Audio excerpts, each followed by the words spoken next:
দর্শক, ডাকসু নির্বাচনে মনোনয়নপত্র সংগ্রহের শেষ দিন আজ সিনেট ভবনে আছেন সহকর্মী সেলিম মালিক। যুক্ত হচ্ছে তার সাথে। সেলিম, এখন পর্যন্ত কতজন মনোনয়নপত্র সংগ্রহ করেছেন এবং কতজন জমা দিয়েছেন, এই বিষয়ে আপনার কাছে কি তথ্য আছে? ফারজানা, আপনি জানেন যে একদিন কিন্তু বাড়ানো হয়েছে এই মনোনয়নপত্র সংগ্রহ এবং জমা দেওয়ার তারিখ, অর্থাৎ আজকে 5টা পর্যন্ত মনোনয়নপত্র শিক্ষার্থীরা সংগ্রহ করতে পারবেন এবং আগামীকাল 5টা পর্যন্ত মনোনয়নপত্র কিন্তু জমা দিতে পারবেন।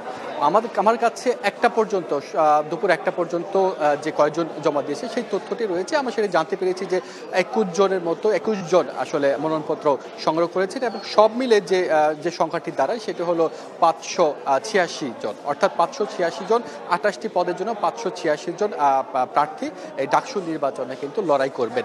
তবে যে একদিন বাড়ানো হলো এটি নিয়ে কিছুটা তর্ক বিতর্ক রয়েছে। বিশেষ করে কিছুক্ষণ আগেই কিন্তু বাংলাদেশ ইসলামী ছাত্র শিবিরের যে জোট, ঐক্যবদ্ধ শিক্ষার্থী জোট, সেই শিক্ষার্থী জোট কিন্তু কিছুক্ষণ আগে মনোনয়নপত্র জমা দিয়েছেন এবং তারা মনোনয়নপত্র জমা দেওয়ার পর সাংবাদিকদের সাথে কথা বলেছেন। তাদের যে অভিযোগটা সেটি হলো যে একদিন কেন বাড়ানো হলো, এটি তাদের সাথে কোনো শিক্ষার্থীর সাথে আসলে কথা না বলে এই যে বাড়ানো হলো সেটাকে তারা পক্ষপাত দুষ্ট বলে মনে করছেন। তারা বলছেন যে একটা পক্ষকে তারা হয়তো এক ধরনের সহানুভূতি দেখাচ্ছেন, এই জন্য এই একদিন বাড়ানো হলো।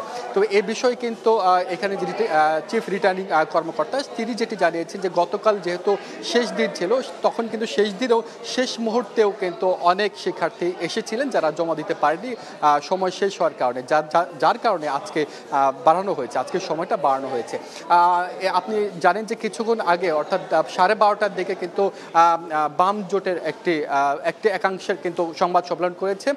তারা যেটি জানিয়েছেন যে এখানে এই ক্যাম্পাসে কিন্তু এক ধরনের পক্ষপাত দুষ্ট আচরণ করা হচ্ছে, তারা বিভিন্ন হলে যাওয়ার চেষ্টা করছেন, সেখানে তাদের বাধা দেওয়া হচ্ছে বলে তারা অভিযোগ করেছেন। এছাড়া এইখানে এই ক্যাম্পাসে যেন স্বাধীনতা বিরোধী কোনো শক্তি টিকতে না পারে সে ব্যাপারেও তাদের যুদ্ধ জারি রাখবেন বলে তারা জানিয়েছেন। তো এই ছিল আমার কাছে ডাকসু নির্বাচনের মনোনয়ন ফর্ম সংগ্রহ এবং জমা দেওয়ার খবরাখবর। বান্ডেল থাকলে প্রতি সেনমানিতে টাকা বাঁচবে। বিকাশ সেনমানি বান্ডেল কিনে জিতুন প্রতি লেনদেনে।